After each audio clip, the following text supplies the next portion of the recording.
studio. This is the Chicken Express. Green flag is up and down here.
Phoenix Cafe, green flag, and here we go for that.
race report for this week.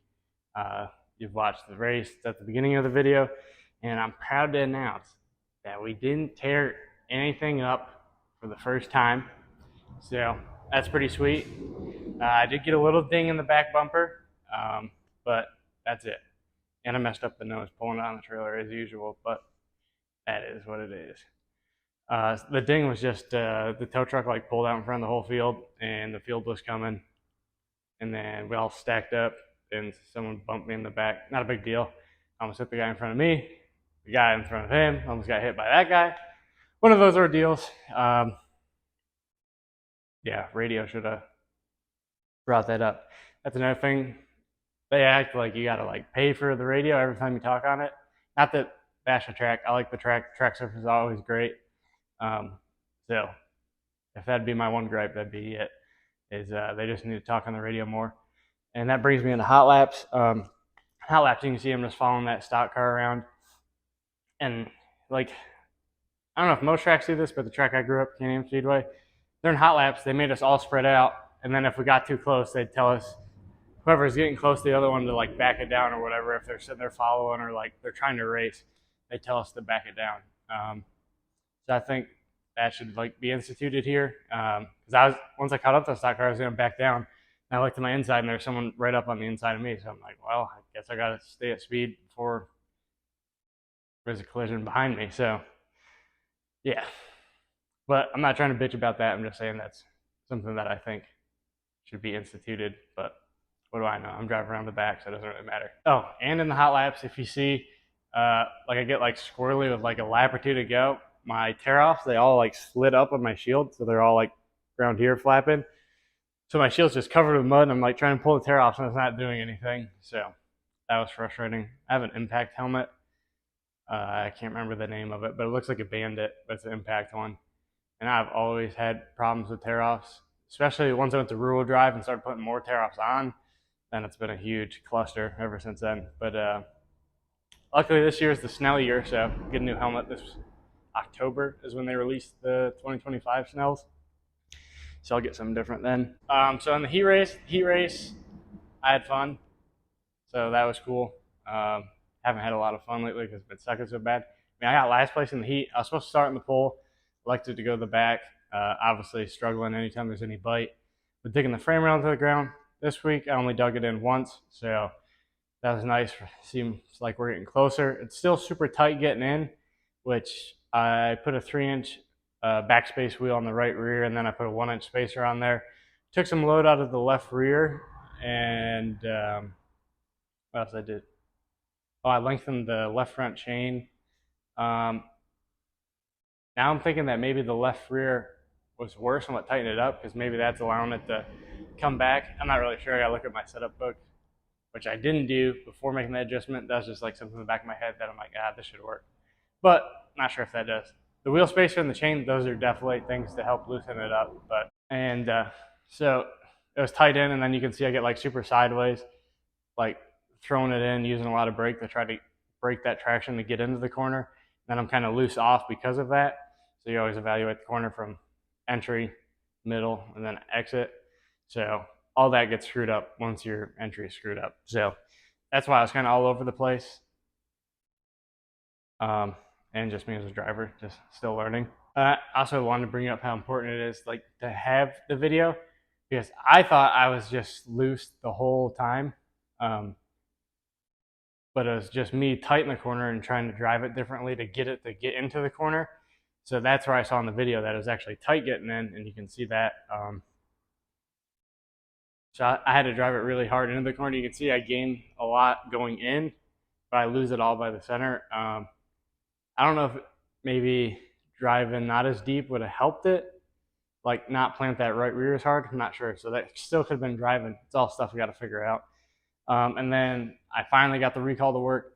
So in that heat race, I turned 6,500 to 7,000. So on my tack, it shows the 4 lowest and the 4 highest.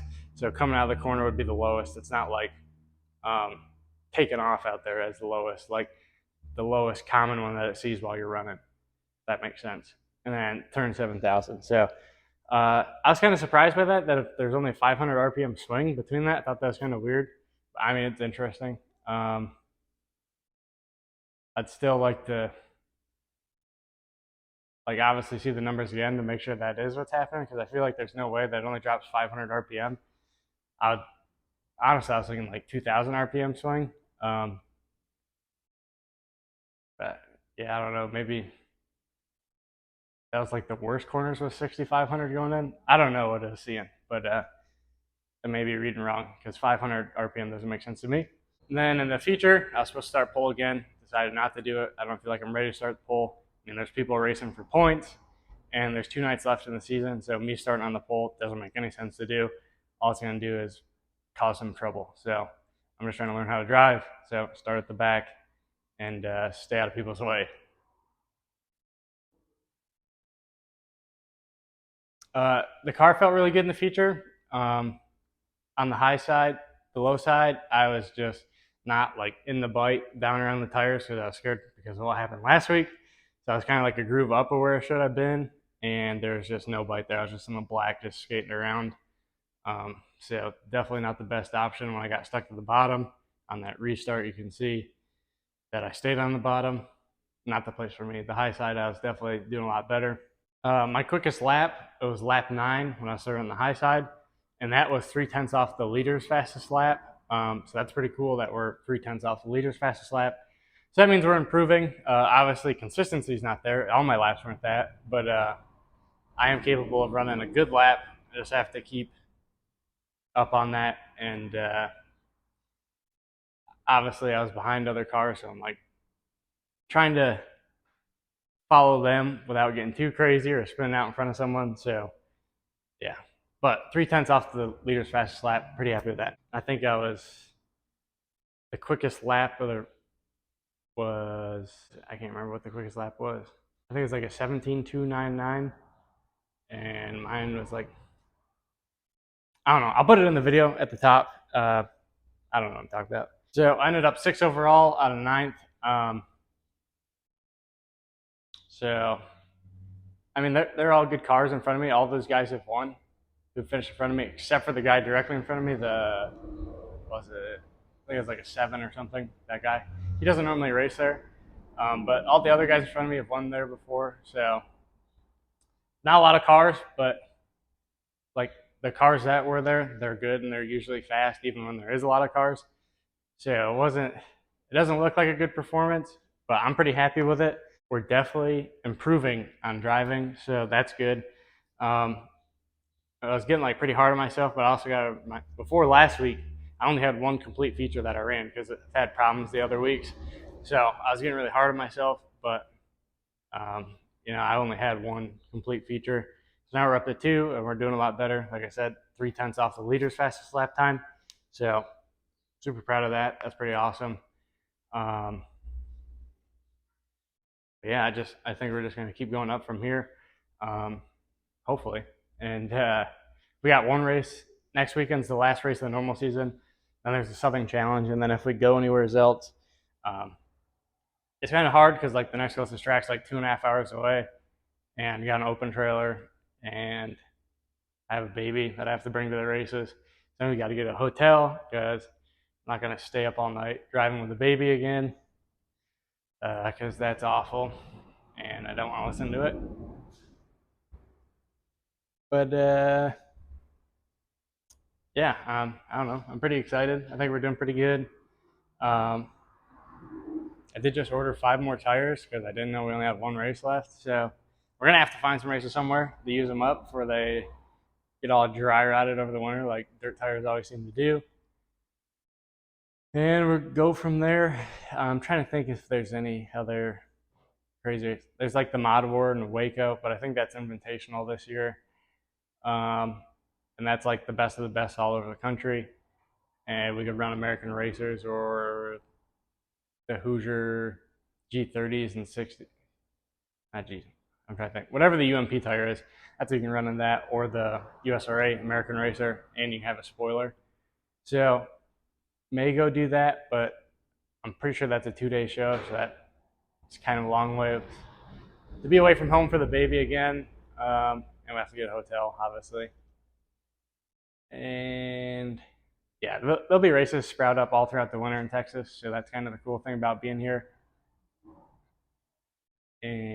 And yeah, I think that's it. So thanks for watching. Thanks for staying tuned. Hopefully you guys are more impressed with the Hemi, seeing what it can do a little bit better now. Well, the Hemi's not a little bit better. It's been the same the whole time. Me showcasing that a little bit better, and then hopefully we just go up from here and promote this thing for what it is and how cheap it is and how good it is. So if you're just tuning along, I got videos about what this thing is. It's nothing special. It's literally just a bone stock 392 with the VVT shut off and the MDS out of it and the carb intake. So yeah, thanks for watching. That's everything. I'll quit babbling now. See you around.